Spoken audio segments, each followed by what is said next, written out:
Bom dia, boa tarde ou boa noite, dependendo da hora que você estiver assistindo esse vídeo. Meu nome é Diogo Francisco da Silva e eu sou o seu professor de matemática. E hoje teremos nossa aula virtual e o assunto é leitura e interpretação de gráficos. E antes de começar a nossa aula, não se esqueça, inscreva-se, curta e compartilhe o nosso vídeo.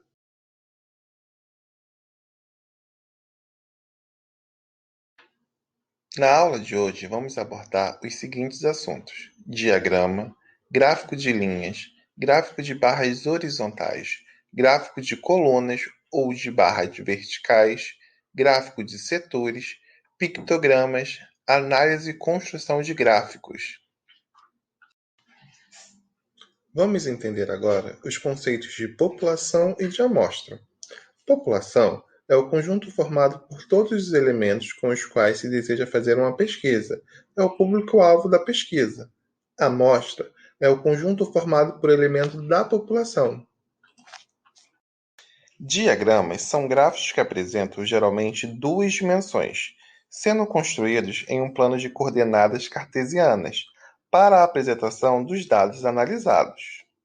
Entre os principais tipos de diagramas estão os gráficos de linha, de barra, de colunas e de setores. Os gráficos de linhas mostram tendências ou alterações ao longo do tempo. Usamos esses gráficos para acompanhar mudanças ao longo de períodos curtos ou longos, para ajudar na análise de determinados conjuntos de dados. Neste gráfico, conseguimos observar o crescimento da quantidade de alunos matriculados ano a ano. Também conseguimos observar que tivemos um pico de matrícula em 2015 no sétimo ano. Gráficos de barras horizontais possibilitam comparar dados estatísticos entre itens representados individualmente. Os dados de cada classe dos elementos são distribuídos no eixo vertical, enquanto os valores correspondentes são indicados no eixo horizontal. No gráfico, conseguimos observar que, dentre as pessoas entrevistadas, a maioria gosta de algodão doce e a minoria de balas. Gráfico de colunas ou de barras verticais. Apresentam retângulos dispostos verticalmente. A posição dos retângulos é a diferença entre esse tipo de gráfico e os de barras horizontais. Os dados de cada classe dos elementos são distribuídos no eixo horizontal, enquanto os valores correspondentes são indicados no eixo vertical. A altura da coluna é proporcional ao valor representado.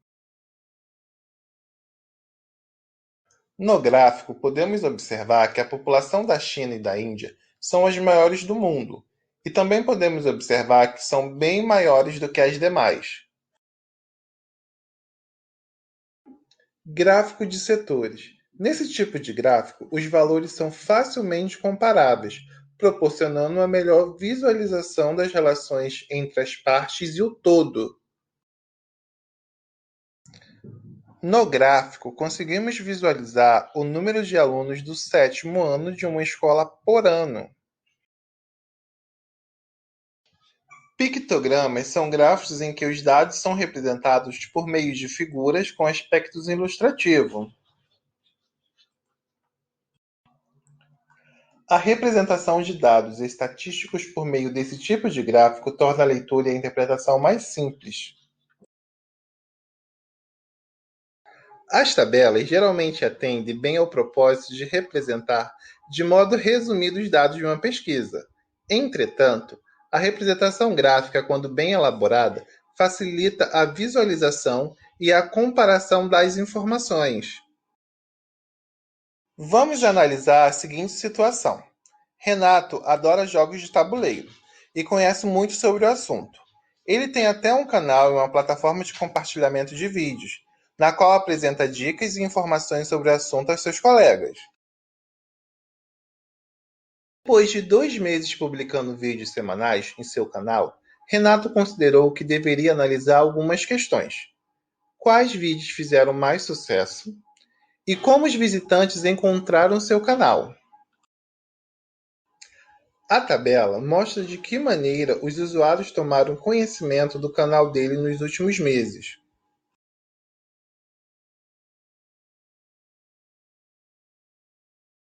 Veja a seguir como a tabela fica após o cálculo do total de visualizações e das porcentagens que cada item representa em relação ao todo. Na primeira coluna foi inserida a variável, ou seja, a forma pelo qual os usuários tomaram conhecimento do canal de Renato.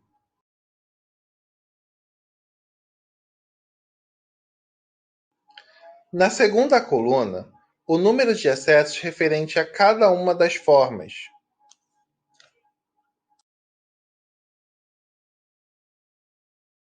Já na terceira, a porcentagem correspondente ao total de acessos. Observe que esse total é igual a 52, que é a soma do número de acessos para cada uma das formas citadas.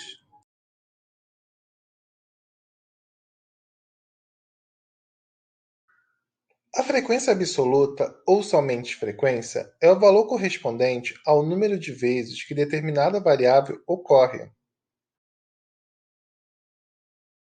A frequência relativa é a porcentagem de cada variável em relação ao total e corresponde à razão entre a frequência absoluta e o total.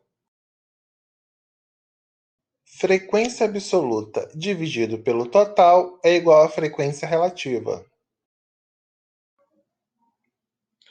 Os dados do primeiro gráfico representam a frequência absoluta. Está representado em gráfico de colunas, barras verticais.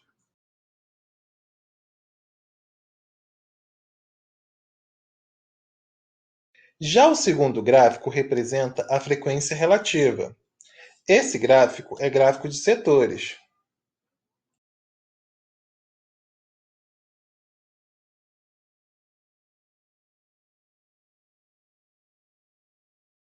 Lembrando, todos os gráficos utilizam dados para sua geração.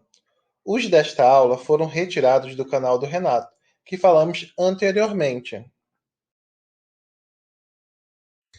E é isso aí, pessoal. Agora é com vocês. Lembrando que a matemática só se aprende na prática. Até a próxima aula. Abraço a todos.